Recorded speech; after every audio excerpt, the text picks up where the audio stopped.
Hello everyone, era of knowledge के इस video में आपका हार्द वेलकम। इरा ऑफ नॉलेज की इस वीडियो में हम करेंगे मैथ के CHSL के पेपर जो 2019 में हुए थे उसके। तो आज के फर्स्ट क्वेश्चन पे चलते हैं। आज का फर्स्ट क्वेश्चन है, निम्नलिखित में से कौन सी संख्या 6 से विभाज्य है। 6 से विभाज्य का मतलब है 6 से विभाज्य होने के लिए रूल होना जरूरी है, वो संख्या 2 से विभाज्य हो और वो संख्या 3 से विभाज्य हो। 2 से विभाज्य होने के लिए संख्या का कोई अंतिम अंक सम और इवन होना चाहिए। इवन मतलब सम होना चाहिए। सम मतलब 2, 4, 6, 8 ऐसा कोई संख्या होनी चाहिए जो लास्ट में विषम सम हो। और 3 से कोई संख्या डिविजिबल तभी होती है जब उस संख्या का योग 3 से डिविजिबल होगा। जैसे मैं संख्या लिखूँ 1, 2, 3, जब इसका योग यदि 3 से डिविजिबल है तो ये संख्या भी 3 से डिविजिबल होगी। योग मतलब 3 + 2 + 1, इसका योग होगा 6 और 6 ये 3 से डिविजिबल है, इसका मतलब ये संख्या भी 3 से डिविजिबल है। जैसे एग्जांपल लिखूँ मैं 1, 2, 2, तो ये इसका योग क्या होगा 2 + 2 + 1 मतलब 5 होगा और 5 3 से डिविजिबल नहीं है, इसका मतलब ये संख्या 3 से डिविजिबल नहीं है। तो 6 से डिविजिबल होने के लिए दोनों रूल को फॉलो करना जरूरी है। चलो हम ऑप्शन थ्रू देखते हैं कौन सा इस डिविजिबल इस रूल को फॉलो करता है और कौन सा नहीं। 2 से पहले हम 2 से देख लेते हैं दो से कौन से बाजे हैं। तो 2 से तो एक बी ऑप्शन छोड़ दें तो सभी 2 से डिविजिबल है, इसका मतलब हम एक बी ऑप्शन को एलिमिनेट कर सकते हैं, ये कट कैंसिल आउट हो गया। अब हम देखते हैं 3 से कौन से डिविजिबल होगा, तो इसका योग देखते हैं। इसका योग होगा 17, मतलब ये डिविजिबल नहीं होगी। इसका योग अच्छा 10, 12, 13, मतलब ये भी डिविजिबल नहीं होगी। फिर ये ऑप्शन यही बचेगा डिविजिबल। वैसे भी देख लेते हैं तो इसको होगा 7, 16, 16,000 प्लस ये, तो मतलब ये डिविजिबल होगा। आंसर आएगा डी। आगे का क्वेश्चन है। आगे में एक त्रिभुज दे रखा है और त्रिभुज में कुछ इस प्रकार का त्रिभुज है और एक भुजा दे रखी है जो इस सी ए बी और डी, ये हमें ए डिग्री दे रखा है और ये हमें बी डिग्री दे रखा है और ये हमें 2a दे रखा है और इसका वैल्यू हमें क्वेश्चन में दे रखा है 38 डिग्री। मतलब 2a बराबर 38 डिग्री है, तो इसका मतलब a का वैल्यू कितना होगा, a का 19 डिग्री होगा। इसका मतलब ये भी कितना है, ये 19 डिग्री है, ये भी 19 डिग्री है, ये 19 डिग्री है, ये पूरा सी बी डी 19 डिग्री है और ये ए सी इसके बी डी समांतर है। इसका मतलब यहाँ यदि 2α होगा, यहाँ यदि थीटा होता है, ये जब कोई ऐसे प्रकार दो भुजाएं जब समांतर हो और एक तिरछी रेखा से काट रही है तो यहाँ यदि थीटा होगा तो यहाँ 180 माइनस थीटा होगा। इसका मतलब यहाँ 38 डिग्री है तो यहाँ 180 माइनस 38 डिग्री होगा और 180 माइनस 38 का वैल्यू हो गया। जब 180 माइनस 38 करोगे तो वैल्यू बचेगा 142। इसका मतलब ए बी डी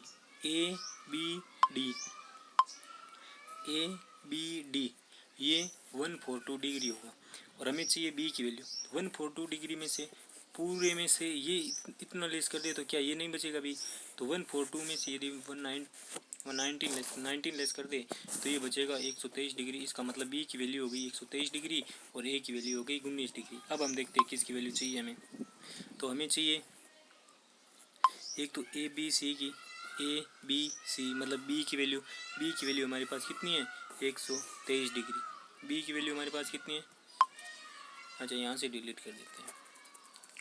बी की वैल्यू हमारे पास है 123 डिग्री प्लस हमें चाहिए 5a का मान, सी बी डी, ये सी ये ए था, हमें चाहिए सी बी डी। इसका मतलब सी बी डी में कितना है 19 डिग्री है और इसका कितना गुना चाहिए 5 गुना, तो 19 × 5 प्लस 19 × 5 करेंगे तो ये होगा 123 डिग्री और ये होगा 95। जब इसे जोड़ेंगे तो 218 डिग्री इसका आंसर आएगा। आज का आगे का क्वेश्चन है, 5 पुरुष और 8 महिलाएं 34 दिनों में कार्य पूरा कर सकते हैं, जबकि 4 पुरुष और 18 महिलाएं समान कार्य को 28 दिनों में पूरा कर सकते हैं। समान कार्य को 3 पुरुष और 5 महिलाओं द्वारा कितने समय में पूरा किया जा सकता है। मतलब थोड़ा लेंथी क्वेश्चन है। जैसे 5 मैन, थोड़ा छोटा लिखने का प्रयास करता हूँ मैं। 5 मैन प्लस 8 वुमेन किसी काम को 34 दिन में कर सकते हैं और यही काम 4 मैन प्लस 18 वुमेन कितने दिनों में करेंगे 28 में। तो जब इसको सॉल्यूशन करेंगे तो यहाँ मेन और वुमेन का अनुपात आएगा, वो अनुपात होगा 4:1। आई होप आप सॉल्यूशन करना जानते होंगे। इसको आप काटोगे तो ये 2 से जब काटोगे तो ये 17 हो जाएगा, और जब 2 से काटोगे तो ये 14 हो जाएगा। इसको अंदर से गुना करो, इसको अंदर से, तो यहाँ से अलग अलग संख्या आएगी। चलो मैं आपको एक रफ पेज पे बता देता हूँ पूरा। जैसे 5 मेन प्लस 8 वुमेन, 17 से वो सीधा कैंसिल आउट किया मैंने, वो है 4 मेन प्लस 18 वुमेन 14 से। जब हम इसको गुना करेंगे इस साइड 17 को जब हम 5 से गुना करेंगे तो 85 मेन प्लस यहाँ कितना, यहाँ 8 है, तो 8 है तो 17 इंटू एज कितना होता है 163 वेन। यहाँ से 56 मैन प्लस 14 इंटू 18 मतलब 252 वुमेन। यहाँ से जब हम लेस करेंगे तो मेन बचेगा 29 मैन और 116 वुमेन। तो ये जब इन्वर्जन करेंगे मेन और वुमेन का रेशियो आएगा 116 टू 29, तो ये कैंसिल आउट करेंगे तो ये 4 और 1 इस प्रकार से आया। तो यहाँ 4:1, तो टोटल काम क्या होगा, टोटल काम ये है, टोटल काम ये, इसका मतलब इसकी वैल्यू रखें, इसकी वैल्यू रखेंगे हम, इसकी वैल्यू रखते हैं 5 की जगह मेन की जगह 4 रख दो, वुमेन W की जगह 1 रख दो। तो 4 की जगह जब हम 4 रखेंगे तो यहाँ हो जाएगा 20, यहाँ हो जाएगा 20 प्लस वुमेन W की जगह 1 रखेंगे तो यहाँ हो जाएगा 8, इसको गुना करेंगे 34 से। तो टोटल काम क्या हो जाएगा, टोटल काम हो जाएगा 28 गुणा 34। और हमें किससे कराना है, हमें कराना है 3 पुरुष मतलब 3 मेन की जगह एक मेन की कार्य क्षमता 4 है, तो 3 की कितनी होगी 12। और जब एक वुमेन की कार्य क्षमता 1 है तो 5 वुमेन की कितनी होगी 5। तो जब हम इसको आगे सॉल्यूशन करेंगे तो ये आएगा 28 गुणा 34 अपॉन 12 और 5 17, ये कैंसिल आउट होगा इससे, तो आंसर आएगा 56। इसका मतलब 56 दिन लगेंगे। मतलब यहाँ इसका आंसर क्या होगा, इसका आंसर होगा सी। आज का आगे का क्वेश्चन है, एक व्यक्ति ने 10 रुपये प्रत्येक की दर से 40 वस्तुएं खरीदी है। उनमें से कुछ वस्तुओं को 25% लाभ पर और शेष को 10% हानि पर बेचता है। इस लेन देन में शुद्ध लाभ 4% है, उसके द्वारा हानि पर बेची गई वस्तुओं की संख्या क्या है। तो हम इस एलिगेशन से करेंगे, ये प्रॉफिट पे बेची, वो लॉस पे बेची है, तो प्रॉफिट पे 25% बेची है और लॉस पे 10% लॉस हुआ है। टोटल और कितना है, टोटल 4% प्रॉफिट हुआ है। जब हम इसको लेस करेंगे तो ये भी माइनस का है, ये भी माइनस का होगा, तो ये प्लस का हो जाएगा। तो यहाँ क्या बचेगा 14 14, और यहाँ जब 25 में से 4 लेस करेंगे, ये 4 है, जब 4 लेस करेंगे तो यहाँ बचेगा 21। और इसका जब हम कैंसिल आउट करेंगे 7 के पास, तो ये 7 से 2 बार और ये 3 बार, और हमें 2/3 टोटल कितना हो गया 5, और 5 की वैल्यू हमें 40 वस्तुएं दे रखी है। इसका मतलब इसको 8 से गुणा किया है, इसका मतलब इसको 8 से गुणा किया है। तो हमें क्या चाहिए, बेची गई हानि पर बेची गई, और हानि पर कौन सी बेची गई 3, तो जब 3 को 8 से गुणा करेंगे तो क्या आएगा 24। तो आंसर क्या होगा D 24। आज का आगे का क्वेश्चन है, ये थोड़ा लेंथी क्वेश्चन है, मैं आपको होमवर्क के लिए दे रहा हूँ, मैं थोड़ा टिप जरूर दे देता हूँ मैं आपको।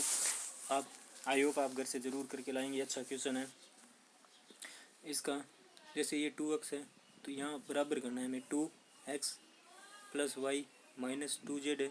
तो यहाँ भी 8 को हम 2 के रूप में कैसे लिख सकते हैं, 2 की क्यूब लिख सकते हैं। तो इसको 2 की क्यूब लिखेंगे, तो 2 की क्यूब लिखेंगे तो सबसे गुणा होगा, तो जब सबसे 3 से गुणा होगा तो ये हो जाएगा 2 की, तो 8 को 3 से गुणा होगा तो 24z माइनस 15 माइनस 3y। अब ये दोनों के घात आधार बराबर है, इसका मतलब घातांक भी बराबर होना चाहिए।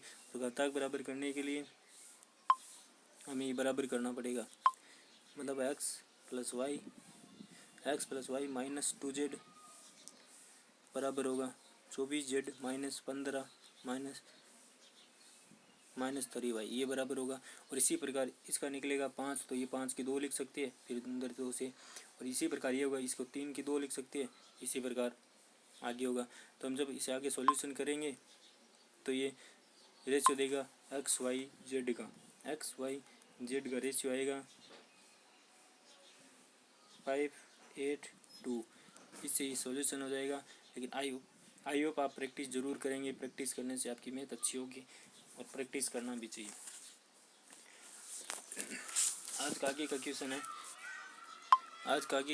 है 12,000 रुपये की राशि साधारण ब्याज पर किसी ब्याज दर पर उधार ली गई। 4 महीनों के बाद इसमें 6,000 रुपये और जोड़े गए और कुल मूलधन पर ब्याज की दर को पिछली दर के मुकाबले 2 गुना की दर कर दिया गया।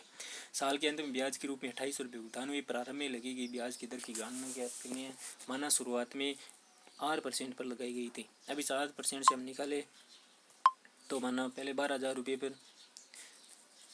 आई होप आप जानते होंगे कि ब्याज निकालने के सूत्र P गुणा R गुणा T अपॉन 100। R प्रतिशत है, T समय, P मूलधन है। तो P 12,000, R दर है, इंटू T कितना है 4 मंथ है। तो मंथ को इंडिकेट करने के लिए मैंने नीचे 12 लिखना पड़ेगा, नीचे 100 प्लस, और ये तो है 4 महीनों के लिए। अगले 8 महीनों के लिए हमने 6,000 रुपये और ऐड कर दिए। इसमें मतलब टोटल कितना हो गया 18,000 गुणा, अब की पहले R थी, अब की बार 2R हो गई, गुणा 8 मंथ के लिए अब की बार 100 गुणा 12। और इसके बराबर क्या मिल रहा है हमें, इसके बराबर हमें मिल रहे हैं 2800 रुपये। तो हम इसको सॉल्यूशन करेंगे। अब इसको सॉल्यूशन करते हैं तो ये 0 से 0 कैंसिल आउट और ये 12 से कैंसिल आउट। तो यहाँ क्या बचेगा 40R प्लस यहाँ भी 100 है, तो ये 0 से 0 कैंसिल आउट। तो जब ये 12 से काटेंगे तो कैंसिल आउट करेंगे तो 15, तो 15 30 30 8 240 8, यहाँ बचेगा 240R। इसकी वैल्यू हमें कितनी दे रखी है, इसकी वैल्यू हमें दे रखी है 2800 रुपये। तो यहाँ से 1 0 से 1 0 कैंसिल, 1 0 कैंसिल, यहाँ क्या होगा, यहाँ होगा 28R बराबर 280। तो R से R कैंसिल होगा तो R का मान होगा 28 कैंसिल, तो R बराबर 10%। R की वैल्यू होगी 10%। तो इसका आंसर होगा 28। वीडियो पूरा देखने के लिए धन्यवाद। अच्छा लगा हो तो सब्सक्राइब ज़रूर करें, शेयर करें।